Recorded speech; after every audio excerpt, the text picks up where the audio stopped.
et nos enfants et nos petits-enfants esclaves en Égypte. C'est clair que l'Égypte a disparu depuis fort longtemps, en tout cas l'Égypte qui nous a maintenus en esclavage, et pour deux raisons au moins ce texte n'a pas de sens tel qu'il est écrit. D'abord parce que si Dieu ne nous avait pas sortis, c'est pas que nous serions encore des esclaves, c'est que nous aurions tout simplement disparu, ou plutôt nous ne serions jamais nés. Parce que c'est absolument évident que les esclaves de l'époque n'existent plus aujourd'hui. Donc notre sort aurait été le leur. Donc la formulation n'est pas juste. Deuxième question, c'est que de toute façon, même si Dieu ne nous avait pas sortis d'Égypte, on a assisté dans l'histoire à des tas de révoltes d'esclaves, de peuples opprimés ou de groupes opprimés qui ont su se libérer de leurs oppresseurs, même si Dieu ne les a pas directement, en tous les cas visiblement aidés. Nous sommes français, d'origine française, donc on a tous quand même entendu parler de la Révolution française. Je ne pense pas que quand on fête le 14 juillet, on dit si Dieu ne nous avait pas permis de prendre la Bastille, nous serions encore dans les oubliettes de la Bastille. Personne ne parle comme ça. Et ça n'a pas empêché la Révolution française de se faire. La Révolution française, comme la Révolution de 1917, et comme des milliers de Spartacus qui sont arrivés dans l'histoire à prendre les armes et à se révolter contre leurs oppresseurs, et ne sont pas restés oppressés. Donc, vous voyez bien que nos maîtres font exprès d'écrire le texte d'une manière qui ne peut pas être acceptée telle qu'elle, donc forcément, qu'est-ce qu'ils veulent nous dire? Comme je le dis toujours, c'est la manière dont ont les maîtres d'Israël pour transmettre un message. Ils suggèrent la question par la formulation bizarre. Donc, qu'est-ce qu'ils veulent dire? Ils veulent dire la chose suivante, c'est que bien évidemment que si Dieu ne nous avait pas sortis d'Égypte, techniquement, historiquement parlant, on serait peut-être sortis ou on aurait disparu.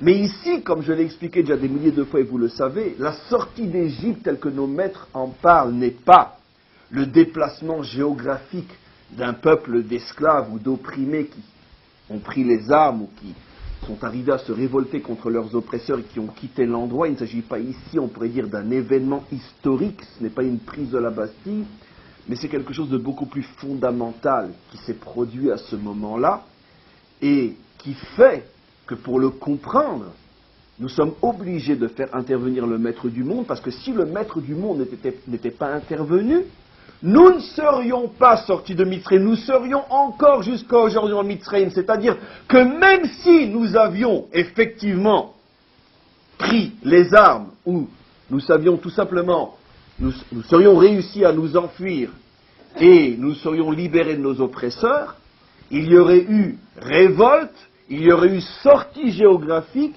mais il n'y aurait pas eu ce que nos maîtres appellent Yitziat Mitzrayim.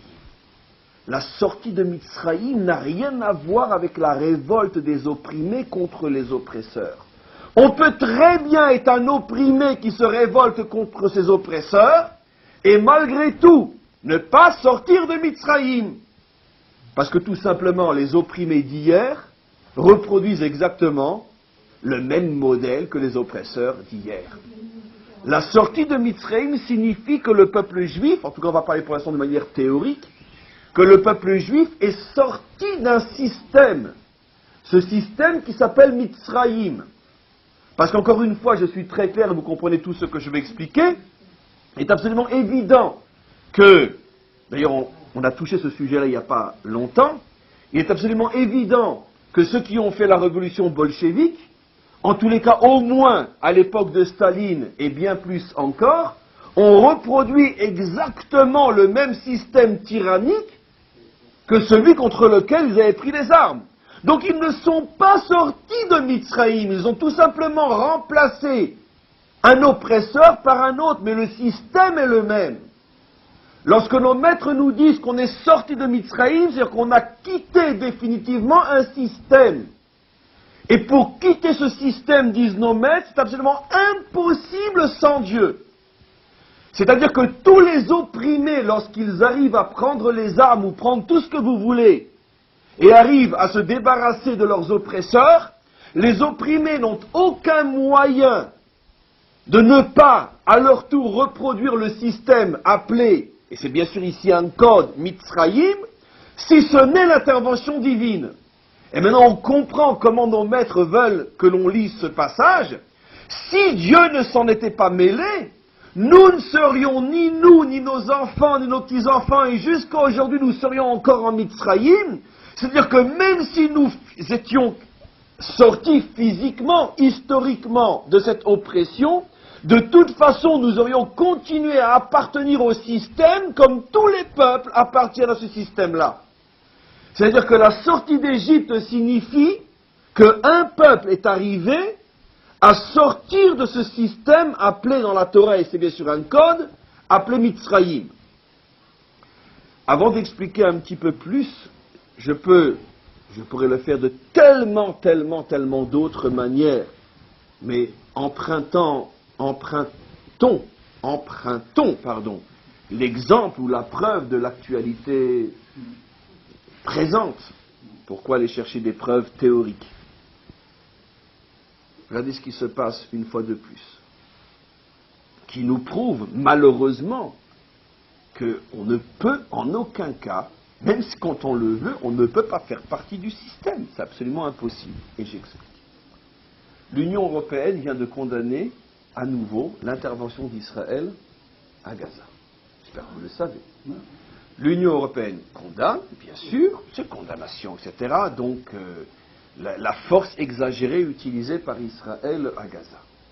Pas un mot, même pas une allusion sur le fait que cette force, exagérée ou non, est une réponse après l'assassinat d'un enfant. Pas un mot rappelant que c'est après des semaines et des semaines de bombardements sans que Israël n'ait véritablement riposté. On présente uniquement la chose comme on veut la présenter. Au moment où l'Union européenne est en Libye, massacre des civils et s'excuse à chaque fois qu'elle massacre des civils, au moment où, en Syrie, on vient d'exécuter hier des centaines de soldats ou d'officiers syriens qu'on a exécutés parce qu'ils ont refusé de tirer à bout portant sur la population, un moment où l'armée française aide un tyran en Côte d'Ivoire à prendre le pouvoir, alors que tous les jours on n'arrive plus à empêcher les nouvelles de s'échapper et on s'aperçoit que ce tyran-là est un massacreur de civils, pas moins massacreur que celui qu'on veut déloger. Et revenons sur la Libye. Vous savez, il y avait, je ne veux pas trop insister parce que c'est tellement affreux, il y avait récemment ils l'ont enlevé après, une vidéo YouTube qui circulait et vite elle a été enlevée, où on voyait ce que les insurgés, les pauvres insurgés libyens, faisaient aux mercenaires de Kadhafi qu'ils avaient attrapés. Voilà. Entre autres, vous me direz c'est pas grand chose, mais entre autres, ils les obligeaient les uns après les autres, je l'ai vu de mes propres yeux, à manger du cadavre d'un chien, manger de la chair crue, et tout celui qui vomissait était immédiatement exécuté. Bon, c'était de sales petits mercenaires de Kadhafi. Mais enfin bon, des gens qui sont capables de faire des choses pareilles, on imagine ce qu'ils feraient lorsqu'ils arriveraient au pouvoir. L'armée française, l'ONU soutient ces gens-là. C'est vrai que maintenant elle commence à prendre du recul parce qu'elle commence à se rendre compte que finalement, ça n'a pas été aussi vite qu'ils l'espéraient et tout le monde commence à se rendre compte qu'ils sont en train de soutenir des gens qui sont peut-être pires que Kadhafi. Mais en Syrie, on ne dit rien nulle part. Donc, la représentante de l'Union européenne, d'accord, accuse Israël d'utiliser la violence contre des populations civiles au moment où eux massacrent à tout bras, partout, et au moment où, quand on massacre ailleurs, personne n'en parle. Vous voyez donc bien, qu'on le veuille ou non, il y a quelque chose qui nous échappe. Comment se fait-il qu'on n'ait pas le droit de faire partie du système? Comment se fait-il qu'on ne fasse pas partie du système? Vous allez être surpris quand vous allez entendre la manière dont je vais répondre. Parce qu'il va falloir faire un nettoyage de cerveau inimaginable. Alors la réponse immédiate, facile, d'accord, du juif galoutique qui n'a rien compris, ouais mais ils sont antisémites. On la connaît la réponse. C'est-à-dire quand tu veux expliquer quelque chose que tu ne comprends pas, et que tu ne veux surtout pas expliquer, tu trouves un mot antisémitisme. Je ne dis pas que c'est faux. Seulement tu n'as rien dit, tu n'as rien expliqué en disant ça. Ça veut dire que tu as noyé le poisson dans l'eau. Oui. C'est comme quand le soi-disant laïc non religieux veut expliquer la création du monde, alors il ne veut surtout pas dire Dieu, alors qu'est-ce qu'il dit? C'est le hasard. Tu as simplement changé le nom de Dieu, mais tu as quand même appelé quelque chose, tu as quand même défini quelque chose. Tu avoues quand même qu'il y a une source, seulement la source tu l'appelles le hasard. Donc c'est un jeu de mots, mais en vérité pour dire exactement la même chose. Il y a au départ quelque chose. Et donc le juif a malheureusement le défaut que lorsqu'il est confronté à ce phénomène phénoménal, il y a seulement 2-3 jours, les avions français ont massacré des enfants en Libye et se sont excusés bien sûr de la bavure, mais malgré tout, nous qui recevons des missiles sur la tête et qui perdons des enfants, si on répond, on est critiqué. Et critiqué, à la rigueur, si on était critiqué avec tout le contexte, vous avez reçu pendant des semaines des missiles et vous n'avez pas répondu. Et lorsqu'un de vos enfants est mort, vous avez répondu. Et nous pensons que vous avez répondu trop fort. Si au moins tout était rapporté, je dirais ça au moins l'honnêteté d'être présenté selon tous ces aspects, avec un point de vue qu'on peut accepter ou non. Eux pensent que c'est trop fort, nous pensons que c'est pas assez, peu importe.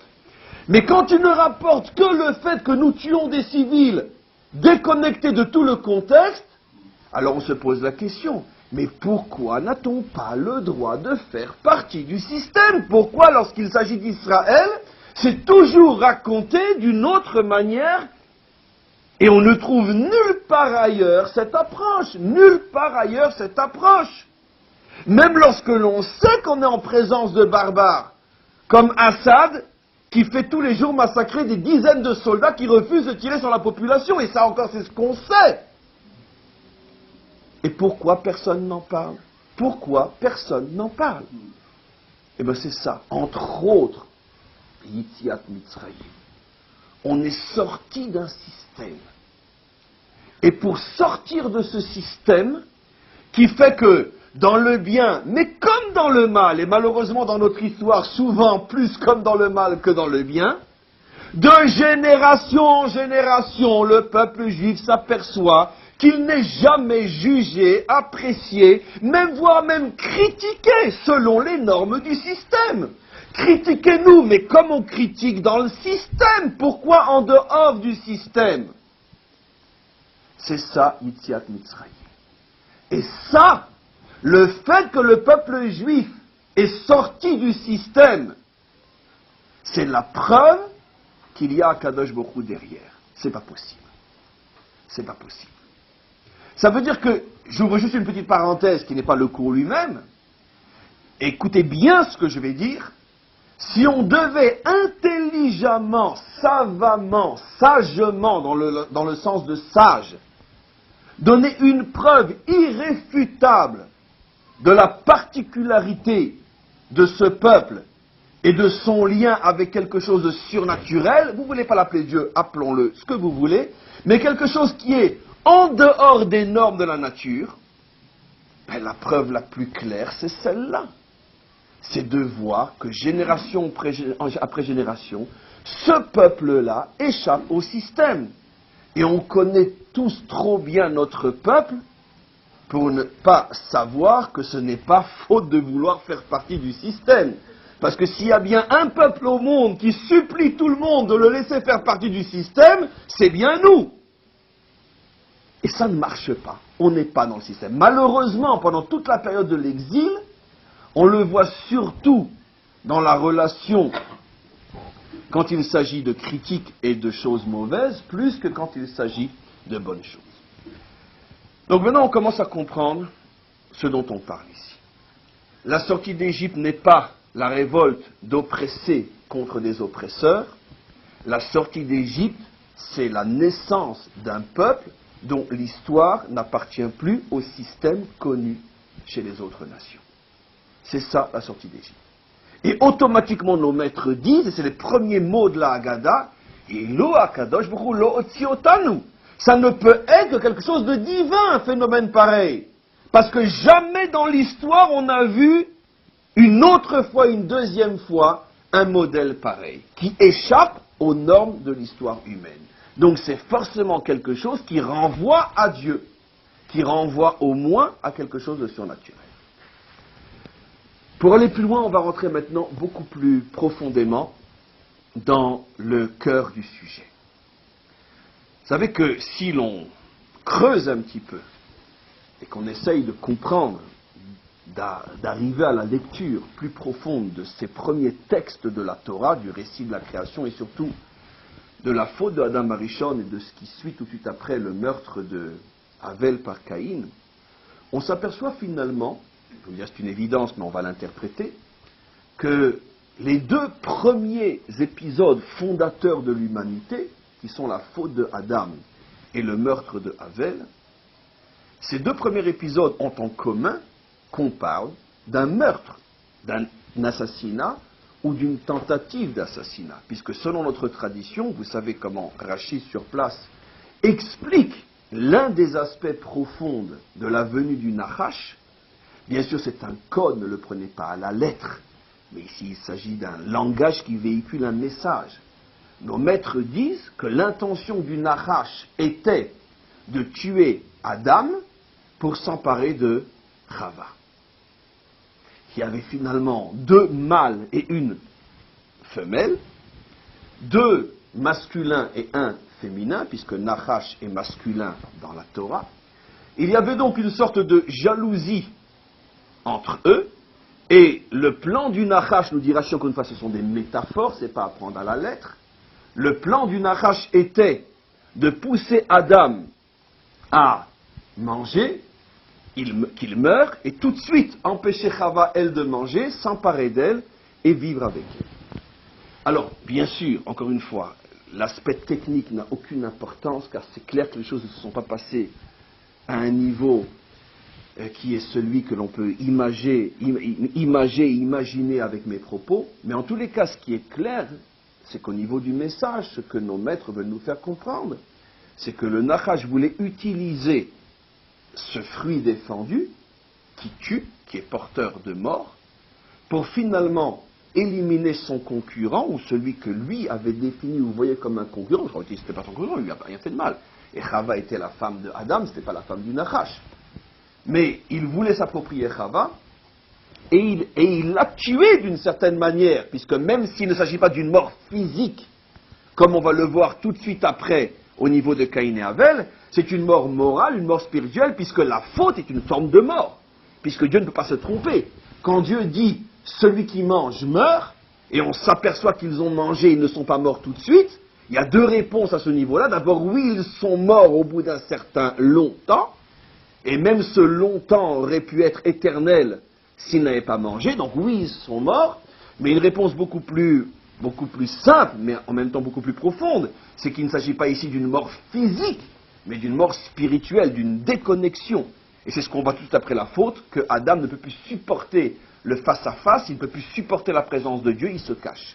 Donc commence le principe de la déconnexion et de l'éloignement, qui va s'empirer et grossir de génération en génération, jusqu'à la génération du déluge, où il n'y a aucun face-à-face possible, il n'y a plus aucune connexion possible, et finalement c'est la fin du monde. Et on recommence tout à zéro.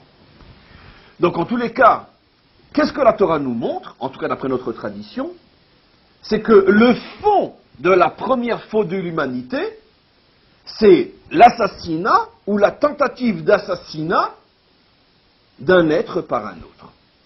Sauf que, au niveau du Nachash et d'Adam, c'était un niveau extrêmement spirituel. Tout de suite après, qu'est-ce qu'on nous montre? À nouveau le même problème, mais cette fois-ci un assassinat réel, physique. Toujours selon le modèle bien connu de la Torah elle-même, parce que dans les premières pages de la Torah nous montre aussi comment qu'elle pense et comment qu'elle fonctionne. Qu'est-ce que la Torah veut nous faire comprendre? C'est que toute chose qui finit par se réaliser concrètement dans ce monde physique a d'abord un commencement qui est exactement le même, mais à un niveau beaucoup plus subtil, beaucoup plus spirituel. C'est parce qu'il y a d'abord eu un assassinat spirituel d'Adam par le Nachash, sauf qu'en vérité il voulait en tuer qu'un, il en a tué deux, le couple, spirituellement. C'est parce que le Nachash a introduit le meurtre dans la création que tout de suite après, dans la génération d'après, on en est arrivé au meurtre réel. C'est-à-dire que tout meurtre réel commence toujours par un meurtre spirituel. j'ouvre juste une petite parenthèse, éternelle dans notre histoire, mais simplement qu'aujourd'hui c'est à nouveau de l'actualité, mais c'est l'actualité la plus ancienne de notre histoire. Avant de préparer dans leur cauchemar, pour eux, le meurtre de notre nation, qu'est-ce qu'ils font? Ils nous assassinent pendant des décennies et des années sur le plan spirituel, moral, ce qu'on appelle la délégitimation d'Israël. Quand Israël est délégitimé, donc ça reste à un niveau, bon, allez, bon, on vous a pas tiré dessus. Mais vous comprenez pas, mais la Torah nous a déjà donné la clé. Le vrai meurtre n'est pas au moment où tu tires dessus. Le vrai meurtre, c'est au moment où tu les dégétilimes. Pourquoi? J'arrive pas à le dire, c'est pas grave. Pourquoi? Parce que ce meurtre-là, automatiquement, va amener à l'autre. Il n'y a pas d'arrêt possible. Si tu permets le meurtre moral, tu aboutis nécessairement au meurtre physique. C'est ce qui s'est passé avec la Shoah. D'abord, pendant des années, le meurtre moral, et après, tout naturellement, le meurtre physique. Mais on voit que le monde ne tire pas de leçons, notre peuple ne tire pas de leçons, parce qu'aujourd'hui, on devrait déjà voir véritablement, physiquement, les barbelés et les miradors. Parce que si Israël est assassiné moralement dans la bouche du monde entier, le reste est évident. Il n'y a jamais eu dans l'histoire une exception à cette règle. Si tu n'arrêtes pas le meurtre moral, tu finis par subir le meurtre physique. Jamais on n'a échappé à cette règle. Et c'est parce que Israël a accepté il y a 60 ans, pendant longtemps et trop longtemps, le meurtre moral, qu'après il n'a pas pu se défendre pour empêcher le meurtre physique.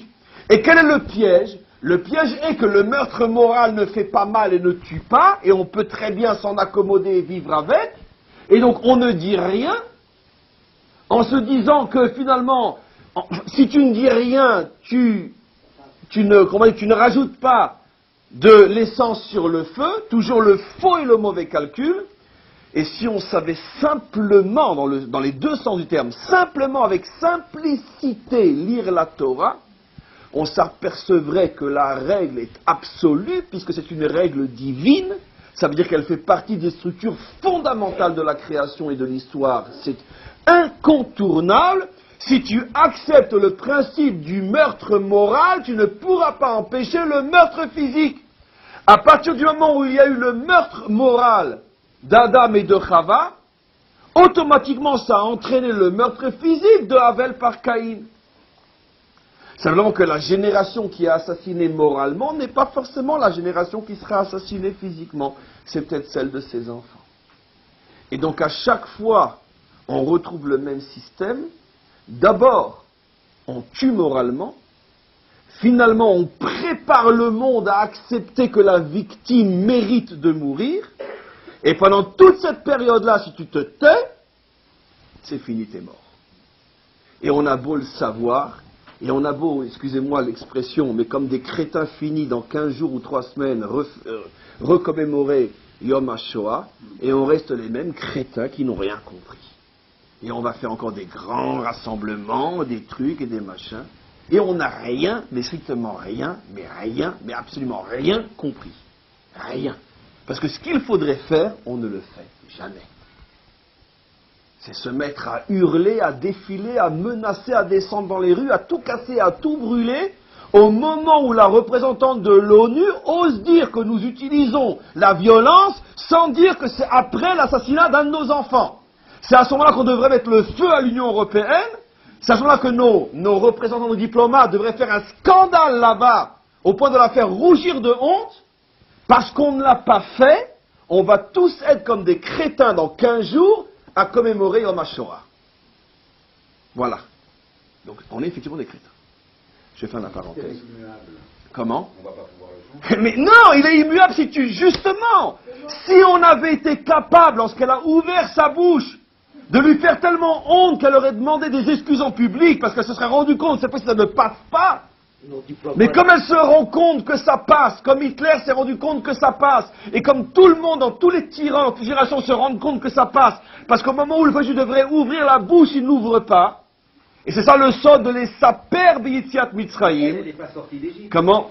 Non, mais attention. Évidemment, mais nous connaissons le film, nous avons reçu la Torah. Elle, on ne peut pas lui reprocher de fonctionner selon le système, puisque le système fonctionne comme ça. Mais nous avons la clé du décodage. Mais le problème, c'est pas elle, le problème, c'est nous, les gars.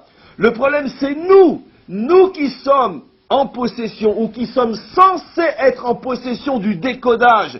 Nous qui savons par la Torah, et malheureusement par l'expérience historique, que quand ce genre de propos sont dits et qu'ils ne sont pas stoppés tout de suite, ça finit dans les chambres à gaz, comment se fait-il que 60 ans après la Shoah, nous continuons à accepter des propos sans hurler? C'est le problème, il est nous, le problème c'est pas elle. Elle fait partie, on pourrait dire, du système. Elle, c'est le Nachash.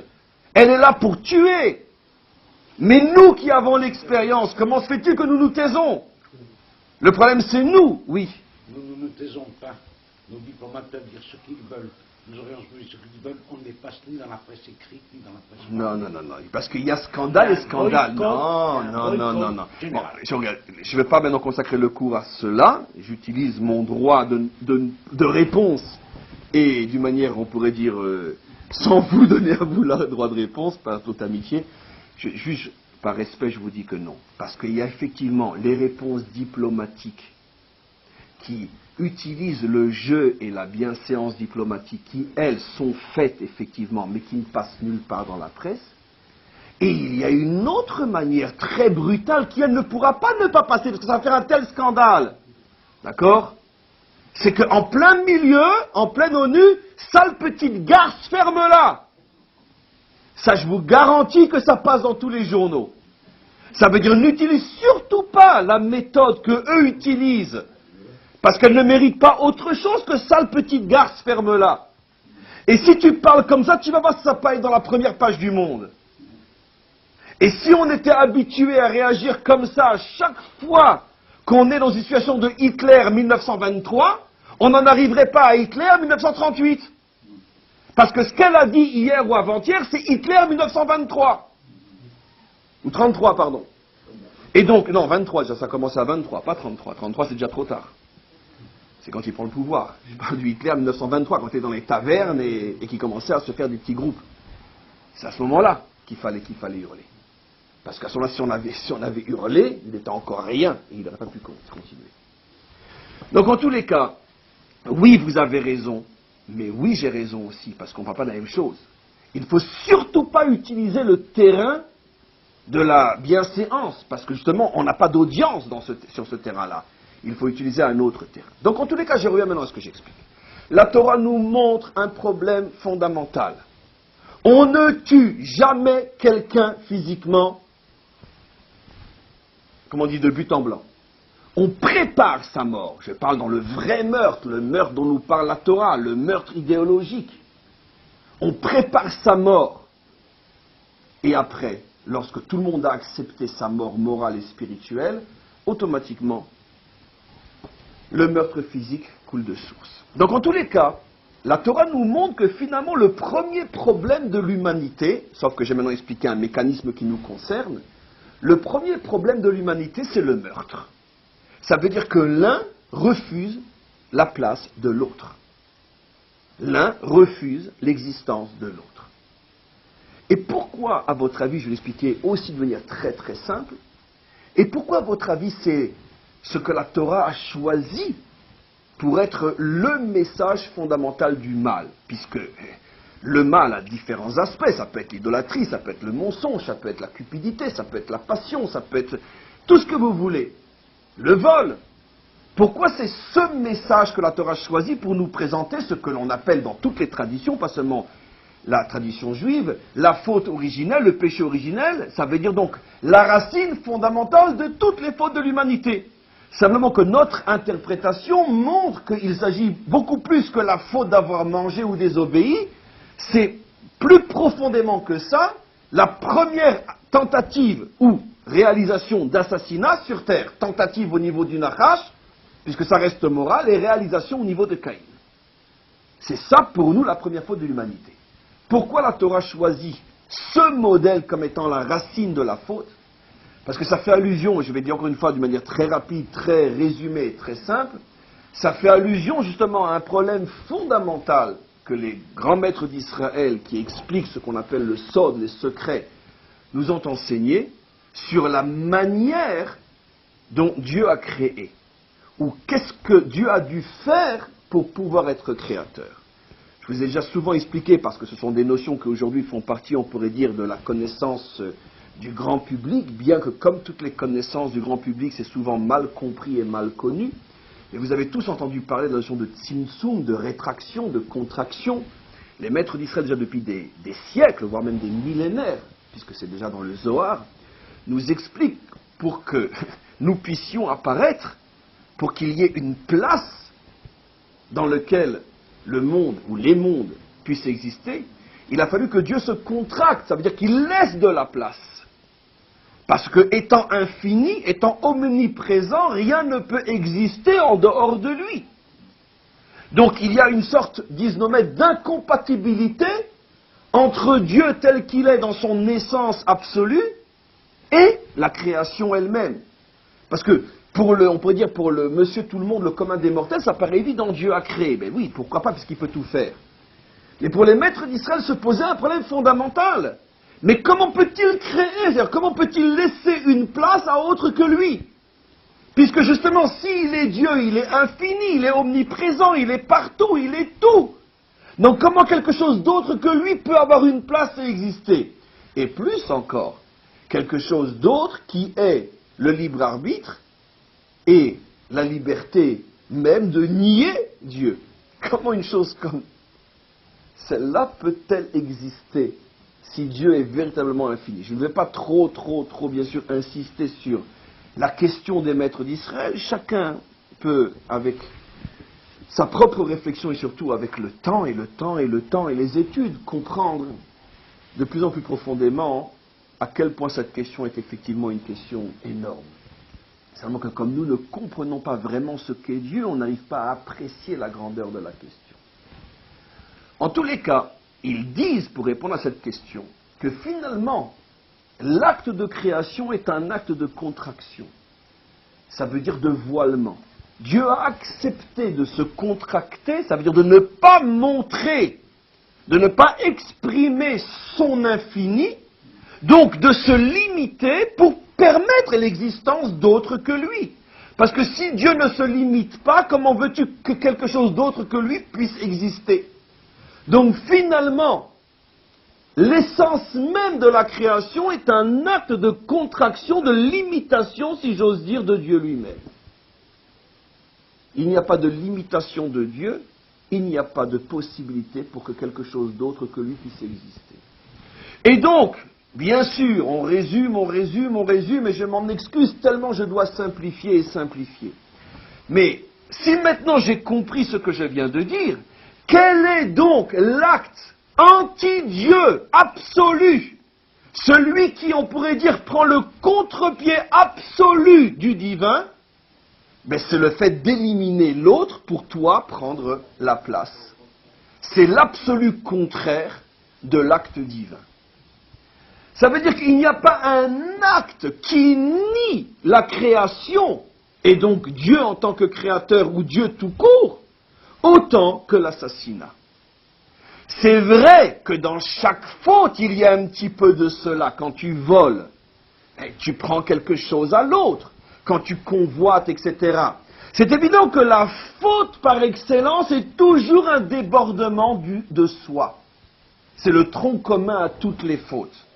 Tout ce que la Torah interdit, vous verrez maintenant que vous avez cette petite clé si simple, que vous vous apercevrez que toute interdiction est toujours liée à un problème de débordement. D'ailleurs, on le trouve dans le génie de l'hébreu. Comment appelle-t-on une faute en hébreu? Avera.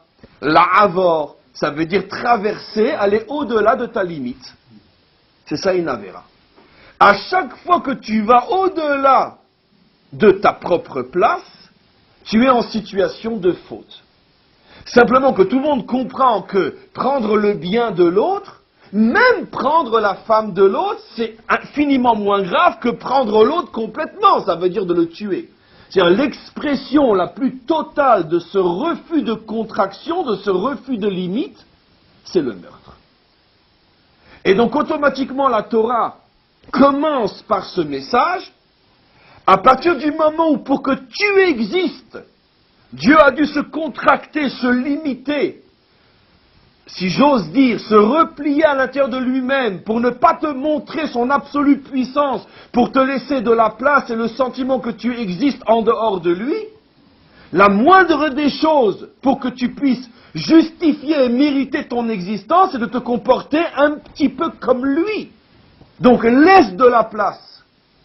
Vous comprenez pourquoi nos maîtres nous disent que l'homme a été créé double, c'est-à-dire homme et femme, Adam a été créé Zahar et Nekeva, et vous comprenez maintenant cette explication folle de Rashi, un Rashi que nos enfants peuvent lire, qui dit que quand Dieu dit il n'est pas bon que l'homme soit seul, faisons-lui une aide à ses côtés, et que sans Rashi on aurait tous dit que la raison est, c'est parce que bon il s'ennuie, ou parce que qui va lui faire à manger, ou parce que tout simplement, tout simplement, non mais non je suis sérieux, tout simplement parce que comment qu'il va avoir des enfants, comment qu'il va y avoir une continuité.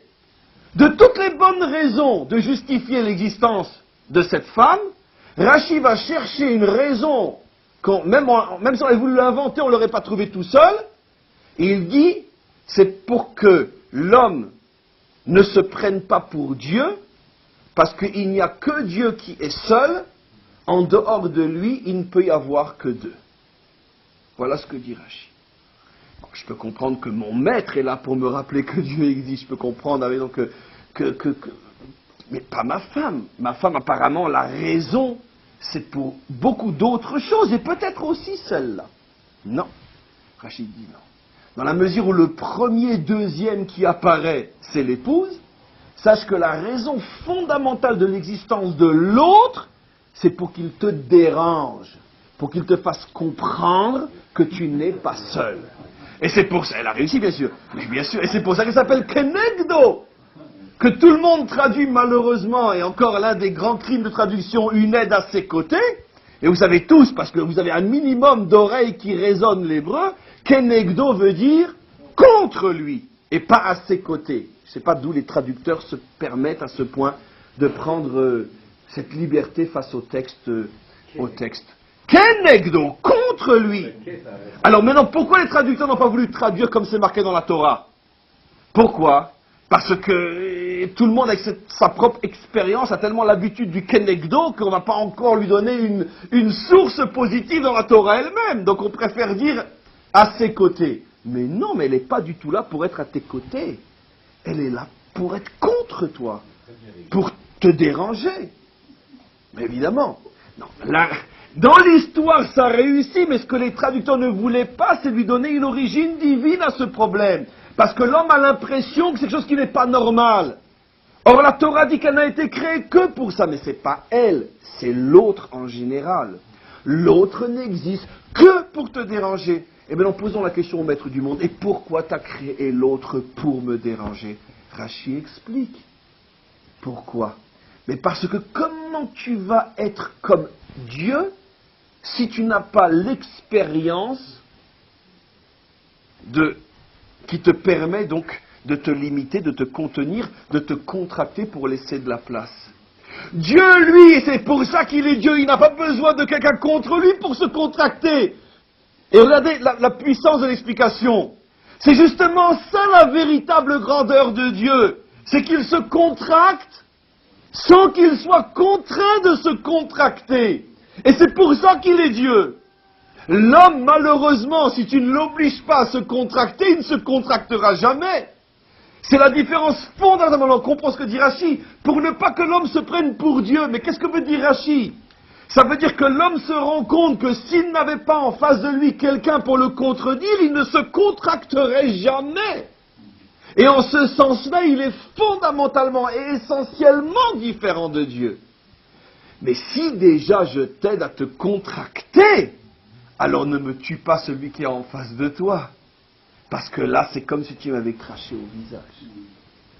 Donc on comprend que l'histoire du meurtre, ou plutôt le refus de l'existence de l'autre, est le problème fondamental.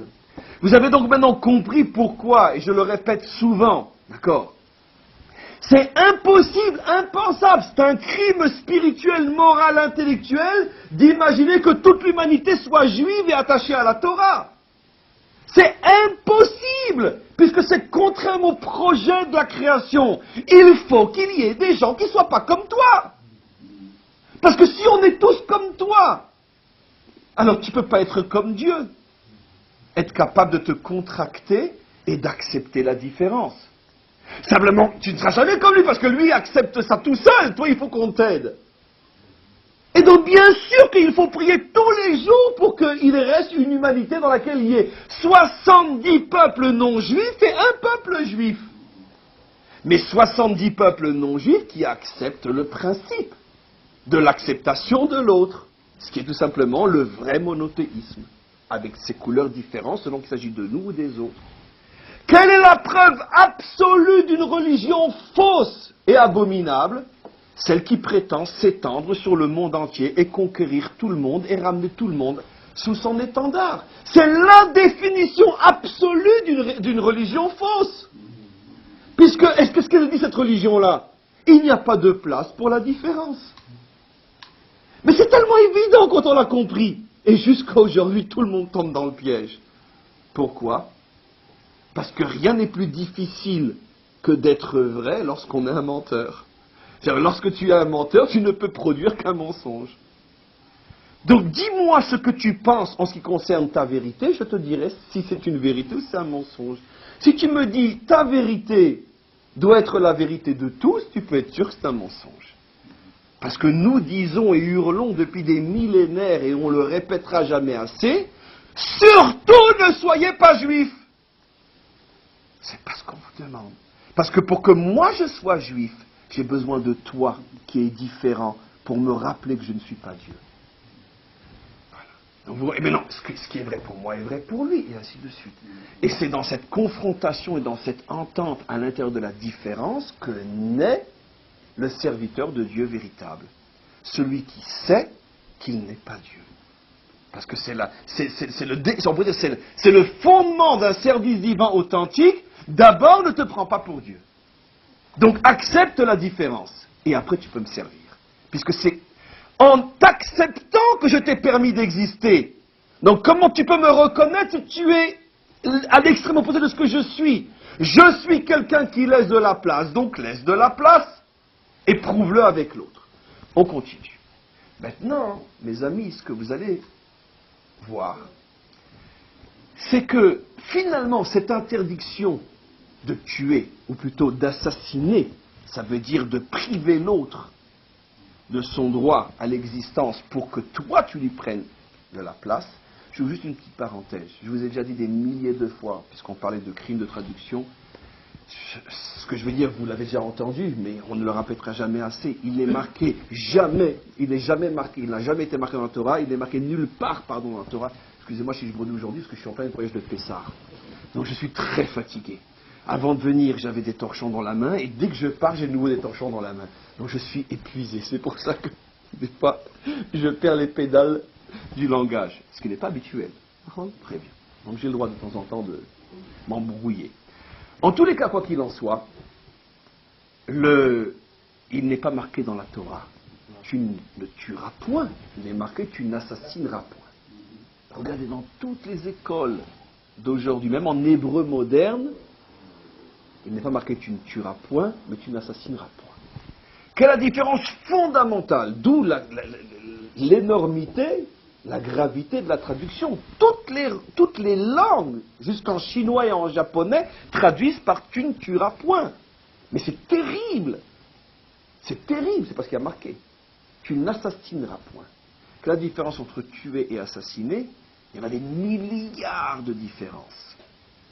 Mais l'une des différences fondamentales est au niveau, on pourrait dire, de l'esprit de la chose.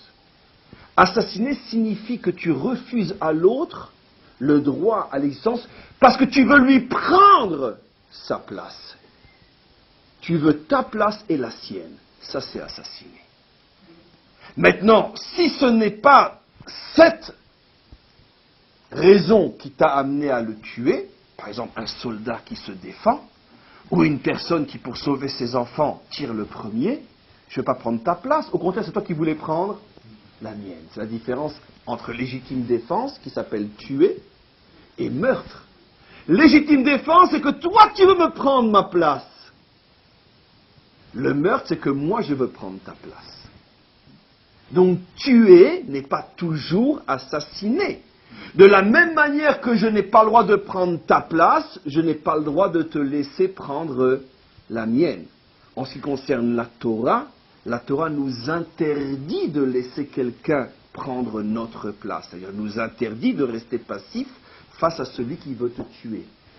Mais, de la même manière que c'est un crime de prendre sa place, c'est aussi un crime de se laisser prendre sa place, car chacun doit être à sa place. Ne lui prends pas sa place et ne le laisse pas te prendre ta place. Je fais la parenthèse. Vous remarquerez donc que la Torah, bien évidemment, parle de ce problème de ne pas assassiner, de ne pas prendre la place de l'autre. Et regardez le génie. C'est dans les 10 commandements. En face de quel commandement? Je suis celui qui te sort d'Égypte. Et vous savez tous qu'il y a différents modes de correspondance entre les 10 commandements. La correspondance diagonale, la correspondance, bien sûr, verticale, la correspondance horizontale. Il y a différents modes de lecture qui sont connus et qui s'imposent, c'est une évidence. Pourquoi ce commandement est en face de celui-là? Puisque si la Torah ne voulait pas faire de correspondance, elle aurait donné une seule table avec 10 commandements. Et pourquoi 2 tables? Vous avez tous compris à un niveau très simple que les 2 tables, c'est pour permettre la correspondance. Puisque s'il n'y avait qu'une seule table, qu'est-ce qui empêchait le maître du monde de donner une seule table avec 10 commandements? On n'aurait pas vu les correspondances. Mais comme la Torah voulait nous faire comprendre que les commandements correspondent les uns avec les autres, par exemple le premier avec le dernier, ou ceux qui sont sur la même horizontale, ou ceux qui sont sur les mêmes verticales, ceux qui sont sur les mêmes diagonales, et les correspondances sont différentes, selon que c'est une correspondance horizontale, verticale ou diagonale, peu importe. Mais en tous les cas, en ce qui concerne la correspondance horizontale, le tu n'assassineras point est à la même hauteur que je suis celui qui t'a sorti d'Égypte, de Mitzrayim. Donc, on comprend de là qu'il y a forcément un lien fondamental entre ne pas prendre la place de l'autre et sortir de Mitzrayim. C'est parce que vous êtes sortis de Mitzrayim que vous ne prendrez pas la place de l'autre. Dit d'une autre manière, et c'est pour ça maintenant vous allez comprendre tout le début du cours, la sortie d'Égypte n'est pas la révolte d'opprimés contre des oppresseurs. Car dans l'histoire, tous les opprimés de la terre, lorsqu'ils ont pris le pouvoir, ont oppressé leurs oppresseurs. Il n'y a pratiquement pas d'exception à la règle. Et les oppresseurs qui ont opprimé le peuple français ont tous fini à la guillotine. Et c'était encore en vérité leur plus grande chance, quand ce n'était pas dans les oubliettes des prisons de la Révolution. Donc, mais c'est pas une critique, c'est normal, c'est comme ça, c'est humain. J'ai souffert, je prends le dessus, oivelecha. C'est pour ça que ce que fait entre autres l'Europe en Libye est un crime avant de le voir. Pourquoi? Parce que vous savez très bien ce qui va se passer lorsque la moitié va prendre le pouvoir. Vous intervenez pour empêcher une moitié de massacrer une moitié, mais quand la moitié opprimée, entre parenthèses, va prendre le pouvoir, et qu'est-ce qu'il va devenir de la majorité, de l'autre moitié qui aujourd'hui est du mauvais côté ou du bon côté? Ça dépend de quel côté on se place. Qu'est-ce qui va se passer? Et qu'est-ce qui s'est passé à l'époque de la révolution en Iran? Et ainsi de suite. Donc, de toute façon, il n'y a pas d'oppresseur, il n'y a pas d'oppressé. C'est une rotation où constamment l'homme est le bourreau de l'homme. C'est ce qui se passe dans l'histoire. Mais nous, ça s'appelle Yetziat Mitzrayim. Traduction réelle, vous êtes sortis de ce système d'oppression. Pourquoi? Non. Une nouvelle traduction aujourd'hui qui est la même que l'autre, non. Que signifie, parce que c'est ça le génie de notre langue, le mot Mitzrayim signifie l'Égypte, sens commun, pour ceux qui prennent la Torah pour un livre d'histoire. À un niveau un peu plus intelligent, Mitzrayim signifie les récents cours, l'étroitesse et limites, mais signifie aussi, exactement de la même manière cours d'aujourd'hui, l'oppression. Car mina metzar karatika, que j'ai traduit dans un ancien cours, je t'ai appelé de l'intérieur de mes limites, signifie aussi et surtout, parce que c'est surtout le véritable contexte, puisque c'est David qui prie, Dieu m'a sorti des mains de tous ceux qui voulaient m'opprimer et m'éliminer. Mina metzar karatika. Metzraïm, c'est l'oppression sous toutes ses formes, parce que c'est un pluriel. Donc la véritable traduction de « je suis celui qui te sort de Mitzraïm » signifie « je suis celui qui te sort du système de l'oppression de l'homme par l'homme ». Et comme ce système de l'oppression de l'homme par l'homme est répétitif et que les oppressés de demain deviendront les oppresseurs d'après-demain, les oppressés d'hier ou d'aujourd'hui sont les oppresseurs de demain, lorsque les oppressés deviennent des oppresseurs, ils ne sont donc jamais sortis de Mitzraïm. Et la Torah nous dit, je suis celui qui a créé un système qui refuse l'oppression.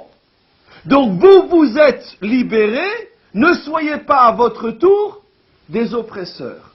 Où on le voit d'une manière, entre autres, mais là je vous préviens, je prends une preuve, et ce n'est pas forcément la meilleure, celle qui me vient parmi des milliers d'autres, justement en ce qui concerne les Égyptiens, dans Parashat Kitetsé, dans l'une des dernières parachas de la Torah, le dernier livre, il est dit explicitement, tu n'oppresseras pas l'Égyptien, car tu as séjourné sur sa terre.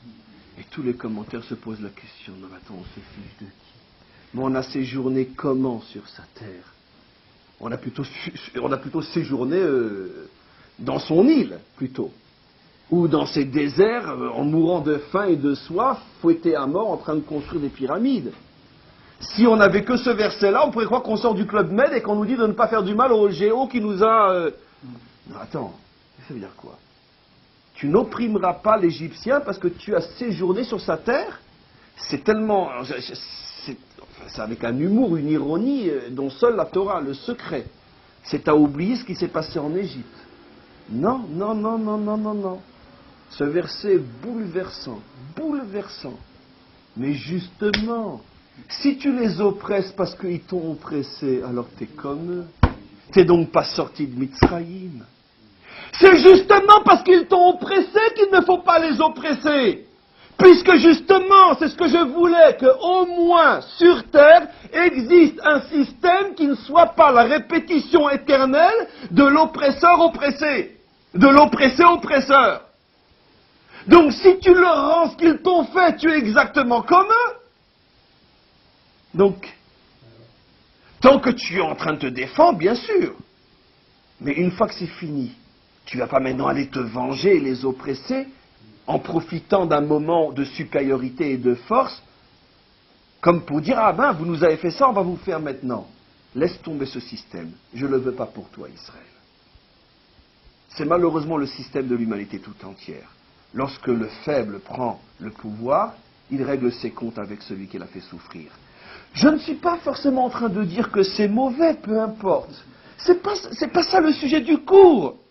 Le sujet du cours est que Israël, lui, et c'est la condition sine qua non de son histoire et de sa Torah qui s'enracine dans la sortie de Mitzraïm, c'est que vous échappez au système. Maintenant, je vais vous dire quelque chose d'absolument incroyable.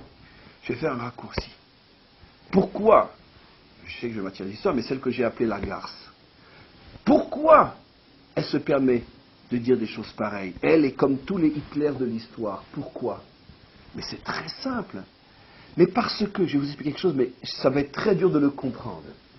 Mais ça les rend fous de voir comment on se comporte. Écoutez-moi bien. Depuis Shabbat, il y a 3 semaines en arrière, où ça a commencé en une matinée, on a pris 50 mortiers, il y a 3 Shabbats en arrière, jusqu'au meurtre de l'enfant il y a 2-3 jours, on n'a pratiquement pas réagi. Si elle était chef d'État, j'imagine ce qui se serait passé si elle avait reçu rien qu'une fleur sur son petit nez. Je ne parle pas d'un obus sur un autobus. Les nations voient ça, ils disent mais c'est pas possible, mais c'est insupportable. Et même quand on réagit, soi-disant, ou même avec, cette fois-ci, force et violence, eux savent très bien que dans le même cas, c'est pas de la violence, ça aurait été d'une telle cruauté qu'il ne serait rien resté en face. Qu'est-ce que les Français d'aujourd'hui, les Anglais, les Belges, que vous voulez? La première chose qu'ils font si ça arrive, toute la population, tout le village, la ville duquel le mortier est parti et a gratuitement descendu un autobus, on peut dire, au pire, ils sont tous éliminés. Au mieux, ils sont tous exilés, déplacés en population et l'endroit est rayé de la carte. Jusqu'à aujourd'hui. Jusqu'à aujourd'hui. Nous, qu'est-ce qu'on fait? On s'arrange pour qu'il y ait le moins de dégâts, le moins de... Ils voient ça, mais ils disent, mais c'est impossible. Mais c'est insupportable. C'est donc bien la preuve que vous ne faites pas partie du système. Parce que dans le système qu'on connaît, quand on est frappé et oppressé, on devient soi-même, si on en a les moyens, des frappeurs et des oppresseurs. Et jusqu'à aujourd'hui, on voit comment vous réagissez avec tellement de retard, et même quand vous réagissez, c'est avec tellement de précision, même s'il y a des bavures, mais eux n'arrêtent pas d'en faire en Libye aussi. Et tous les jours, ils s'excusent. Donc, qu'est-ce qui dérange? Il dérange que finalement, ce comportement leur rappelle qu'effectivement, nous sommes le peuple qui est sorti de Mitzraïm. On n'est pas un peuple qui arrive à être cruel, même quand on a le pouvoir et le moyen de l'être, on n'arrive pas à l'être. Même quand c'est pour répondre à une agression et une oppression, on n'arrive pas. On est sorti de Mitzraïm, on n'arrive pas. Et donc ce comportement les rend fous. Et donc qu'est-ce qu'ils vont faire? Eh bien, ils vont nous accuser constamment dans l'histoire d'être exactement le contraire pour effacer tout signe, toute preuve que ça existe. Et ils vont diaboliser Israël. Mais le problème, mes amis, c'est qu'à force d'être diabolisés, on finit par y croire. Et c'est clair que 90% de la population européenne ou mondiale est presque victime d'une poignée de garces qui, effectivement, continue jour après jour à diaboliser Israël. Mais pourquoi? Mais d'où ça vient? Ce que j'ai appelé la réponse idiote, l'antisémitisme. C'est une réponse idiote parce que tu as dit quelque chose que tu ne l'as pas expliqué. Je vous ai expliqué le mécanisme. Parce que de voir un peuple qui échappe au système de tu m'as opprimé, j'ai le pouvoir, je t'extermine, je me venge. Non, une simple chose. Il tire au hasard. Imaginez si notre réponse était uniquement de tirer au hasard. Imaginez-vous les dégâts si nous aussi on tirait au hasard. Imaginez. Apparemment, ça ne serait que mida keneged mida, mesure pour mesure. Vous tirez au hasard, on tire au hasard. Vous savez que ça a déjà été proposé. Pourquoi on a besoin de dépenser tellement d'argent à entraîner des aviateurs, des avions, etc. Un petit mortier, Ashkelon, allez au hasard, paf! Mais si on tirait au mortier comme eux, ça ferait 100 fois plus de dégâts que les avions de chasse. Pourquoi? Parce que les avions de chasse, ils peuvent cibler, pas le mortier. Alors pourquoi on se refuse à les attaquer au mortier comme eux nous attaquent au mortier? Parce que nous, on est sortis de Mitzrayim, on n'est pas comme eux. On ne sait pas se venger, on n'arrive pas. C'est dans notre nature.